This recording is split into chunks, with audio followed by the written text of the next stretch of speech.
This is your mall in 2005. On Simon Property Group's book, every square foot of shop space rents for $34.49 a year. The kiosk selling sunglasses in your corridor pays that. So does the shoe shop and the pretzel counter. The two department stores at either end, 60% of your floor, do not. One published estimate puts their discount at no less than 72% of what the kiosk pays.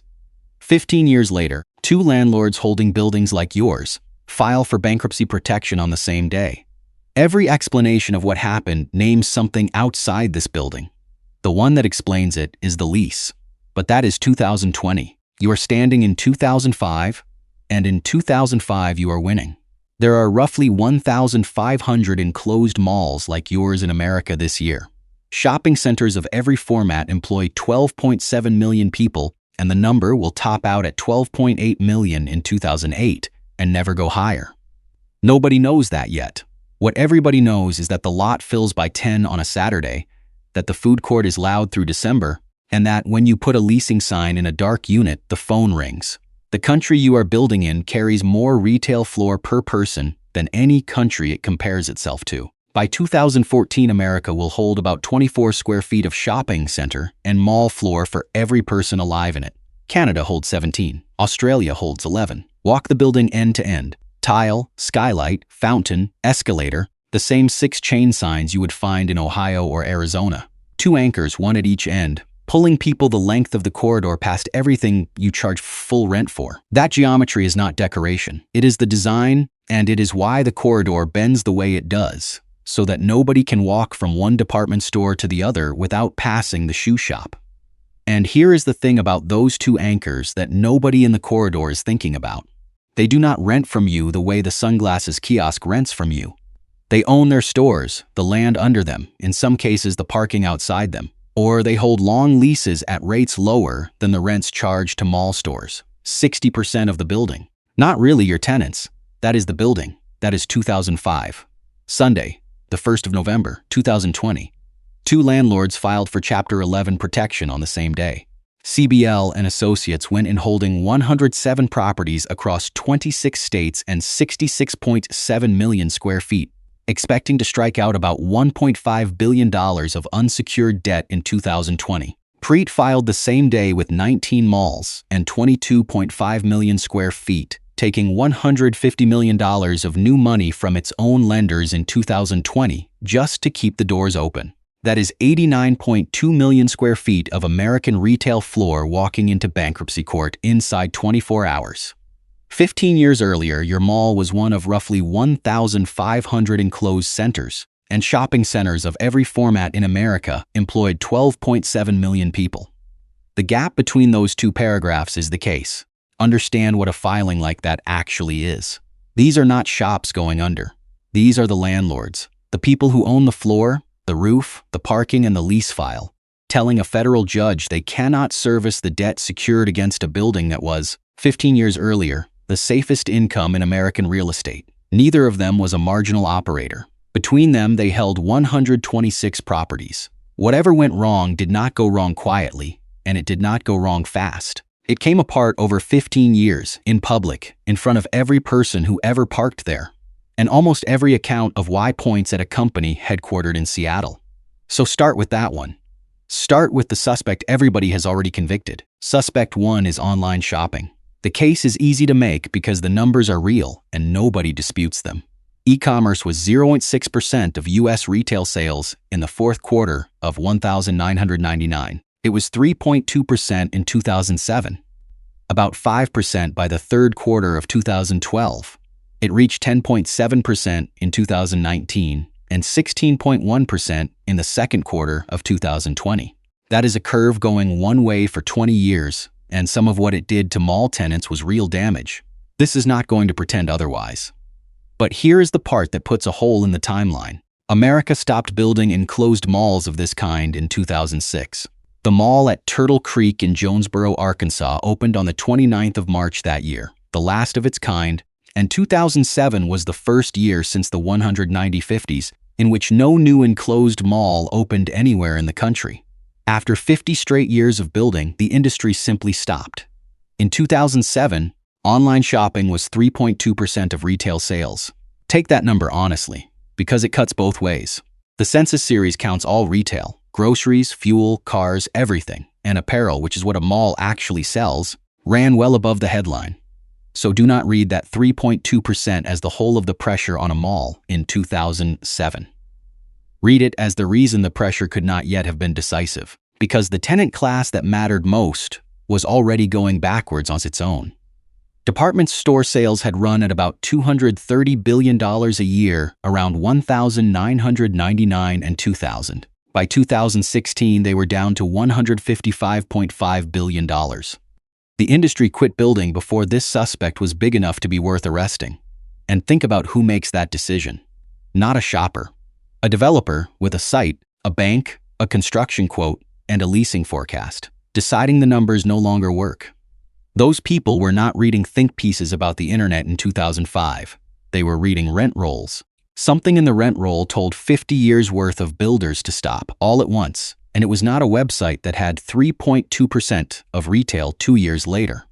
Which is the problem with the popular verdict. Online shopping has an alibi for the beginning of this and no alibi at all for the end. It was there when the building stopped. It was not big enough to have caused it, and it was nowhere near the department store's decline, which was already 15 years old by the time anyone worried about Amazon. That is not an acquittal. Put online shopping to one side. It will be back, and when it comes back, it will have something to answer for. But it did not start this, and a suspect that arrives after the bleeding starts is not the one that opened the wound. If you want the rest of the autopsy, subscribe. The next suspect is the one standing closest to the body, because suspect 2 occupies 60% of your floor. Suspect 2 is the department store itself. The case against it is heavy, and it is physical. One industry count puts more than 600 mall anchor stores vacated in the 24 months to January 2019.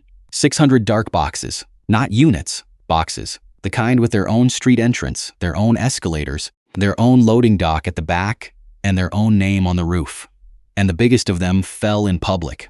Sears Holdings and 49 debtor affiliates filed Chapter 11 in the Southern District of New York on the 15th of October 2018, carrying $11.3 billion of debt and a $134 million payment due that day, with 687 stores open against a peak of roughly 3,500. It had closed about 4/5 of its doors before it admitted it was finished. So the department store is guilty of dying.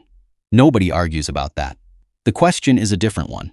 Did it have the financial weight to take the building down with it? And to answer that, you have to do the thing almost nobody does, which is work out what an anchor was actually worth to you as a landlord. Here is where it turns.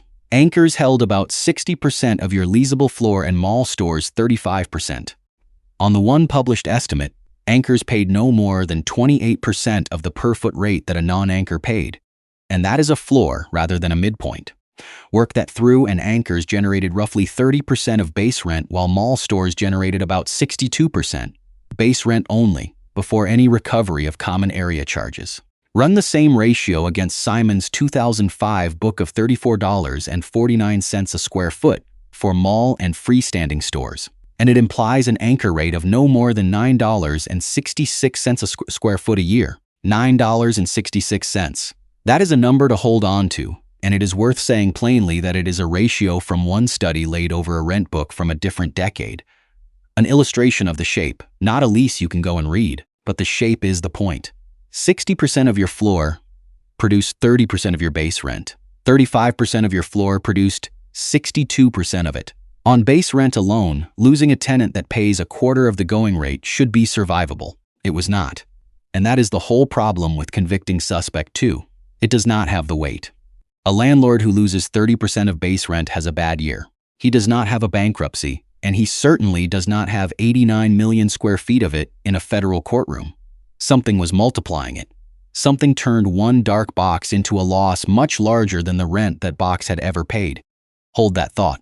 Whatever it was, it had been sitting in this building since 1954. Suspect 3 is oversupply, and it has the longest record of any of them. It does not start in a shop. It starts in a tax code. The 1954 accelerated write-off rule let a developer take a far larger deduction in a building's early years. Nobody passed it as a retail policy. It was a write-off schedule, written for industry generally, and it changed what a shopping center was as an investment. Not a business you ran, but a structure that threw off deductions faster than it threw off rent. What it did to the map is not in dispute. One regional mall existed in 1953.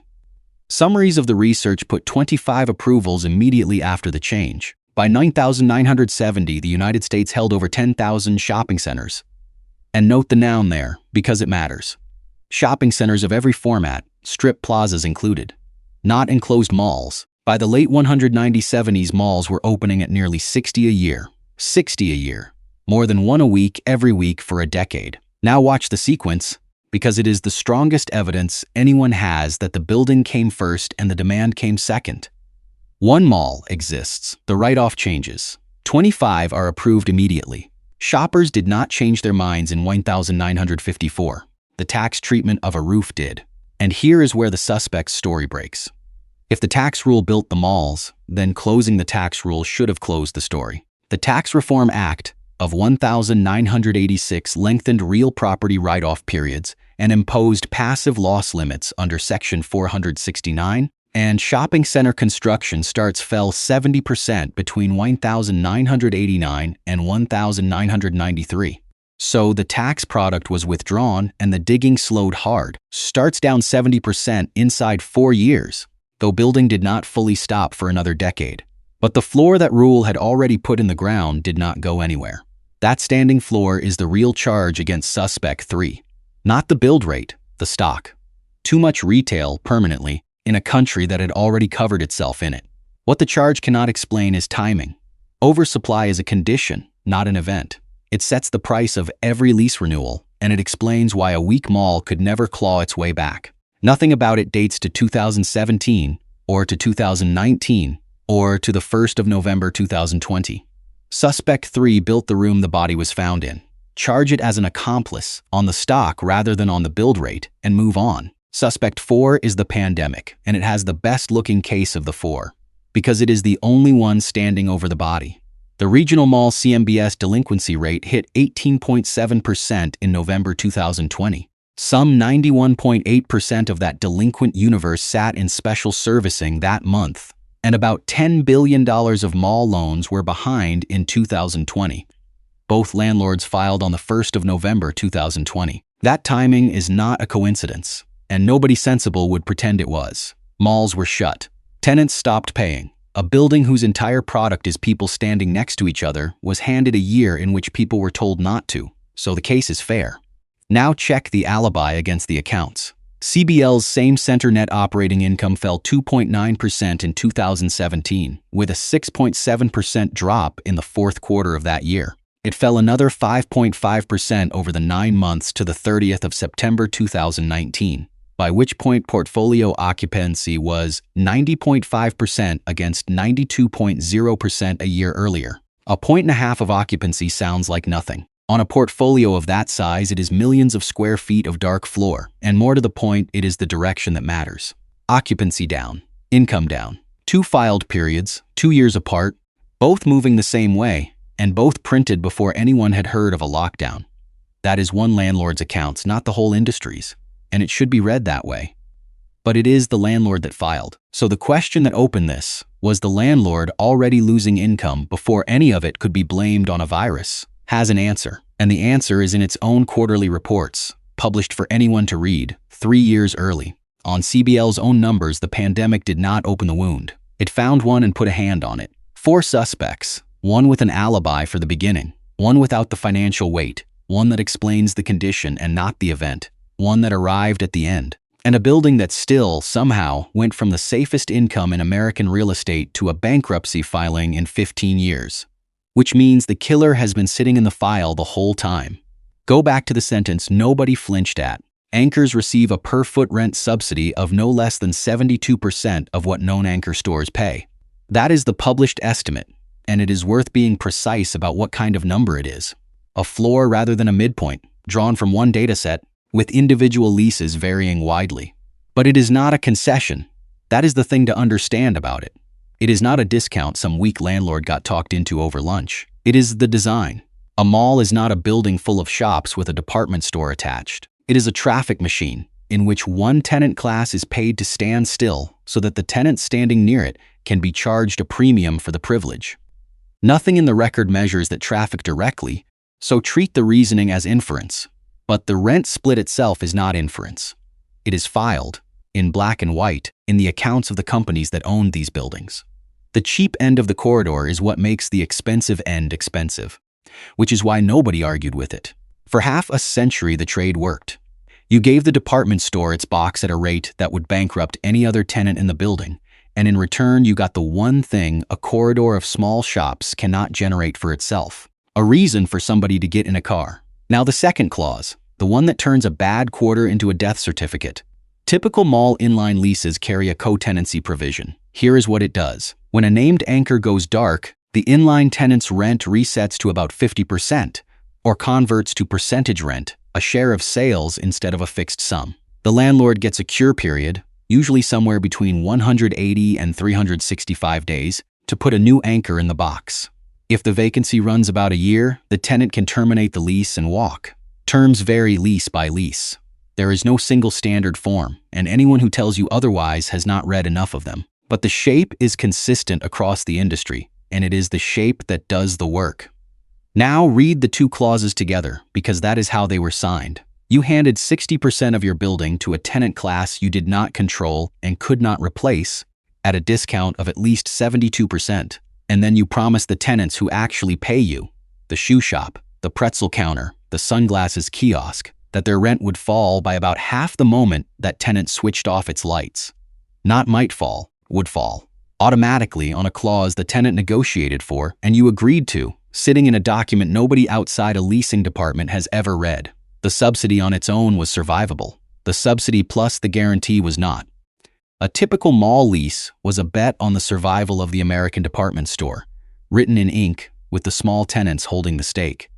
And the landlord signing it did not experience it as a bet at all, because in 1985, and in 1995, and in 2005, the possibility that Sears might simply cease to exist was not a risk anybody in the room thought needed pricing. So here is the sequence, in order, with a number on every step. Step 1. An anchor goes dark. One industry count puts more than 600 of them going dark between 2017 and January 2019. An estimate rather than a filed count, but the direction is not in dispute. Step 2. You lose the anchor's rent. On the published ratio that was no more than 28% of the non-anchor rate to begin with, which makes this, on its own, the least damaging thing that happens all year. Step 3, and this is the step that does the killing. The co-tenancy clauses fire, on the terms already described, about half the rent, then the exit. Now look carefully at which rent that is. It is not the anchor's rent. The anchor has already gone and taken its small contribution with it. The rent that resets is the rent from the 35% of the floor that was producing about 62% of your base rent. The cheap tenant leaves, and the expensive one gets a discount for it. That is the entire mechanism in one sentence, and it is why a mall can lose a single tenant and lose a third of its income. The building did not merely have an unbalanced rent roll. It had an unbalanced rent roll that was contractually wired to the weakest tenant standing in it. Step 4. Every tenant still open is now measured on occupancy cost, base rent plus common area charges, taxes and insurance, divided by what that store actually sells. It is calculated per store, against gross sales. The healthy band runs 8 to 15%, and a mall with shop sales under $250 per square foot a year sustains only 9 to 11%. Put a number on it. Take a store turning over $250 per square foot a year, in a mall charging Simon's 2005 rate of $34.49 per square foot. Base rent alone is 13.8% of that store's sales, before a cent of common area charges, before taxes, before insurance. That store is already outside the band its own mall can support, and it has not yet lost a single customer to the dark box at the end of the corridor. Nothing in the record measures the traffic a dead anchor takes with it, so this step is inference from the band rather than a filed figure. But the arithmetic only runs one way. Sales fall. Contractual rent does not. The ratio climbs and the renewal does not happen. Step 5. The vacancy the landlord could not cure becomes the vacancy that triggers the next co-tenancy clause in the next lease on the same corridor. One dark box, then two, then a stretch of paper-covered glass and a leasing agent who cannot quote a rent because he does not know what the building will look like in a year. Step 6. The lender. Because none of this happens in a building somebody owns outright. It happens in a building financed against income that was underwritten when the anchors were open and the clauses were dormant.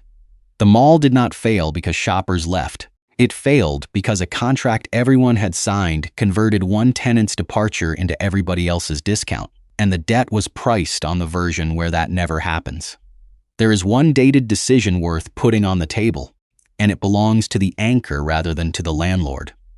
On the 25th of January, 1993, Sears announced it was ending its 97-year-old general merchandise catalog. Catalog sales had been 14.2% of Sears' $24.8 billion of U.S. retail sales in 1991. The operation had been losing between $135 million and $175 million a year in each of the 3 years before that. It was closed inside a $1.7 billion restructuring announced in 1993 that cut 50,000 jobs and shut 113 of 859 stores. Set aside what the catalog meant to anybody. Look at what it was. It was a business that took orders remotely, held central inventory, and shipped goods to a home address. It had a national customer list. It had a national distribution network. It had a century of records showing what Americans bought, at what price, in which county. And it was not small. 14.2% of $24.8 billion is about $3.5 billion of sales in 1991. That is the size of the thing that was switched off. Sears closed it because it was losing at most $175 million a year in 1993. Note who is making this decision. Not the landlord.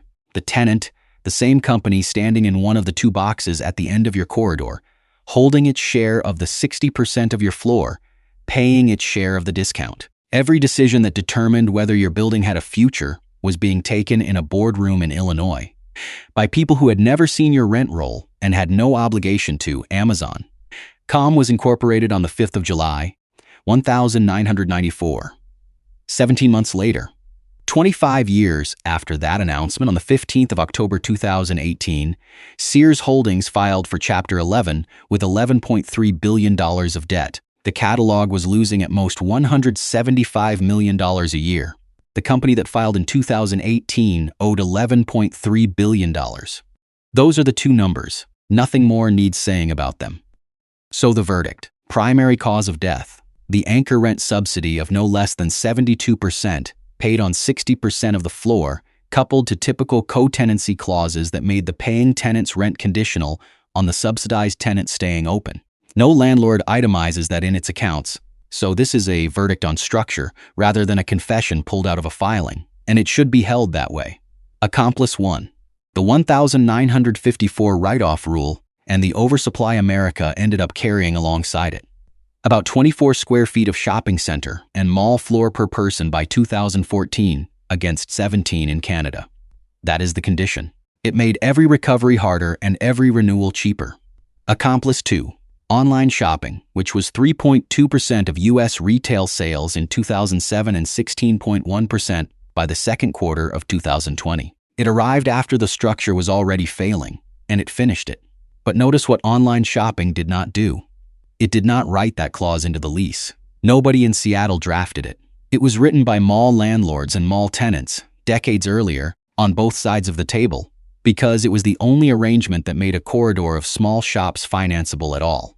The tenant wanted protection against a dead anchor. The landlord wanted a signature. Both sides got exactly what they asked for. And notice that the clause did not kill everyone who signed it.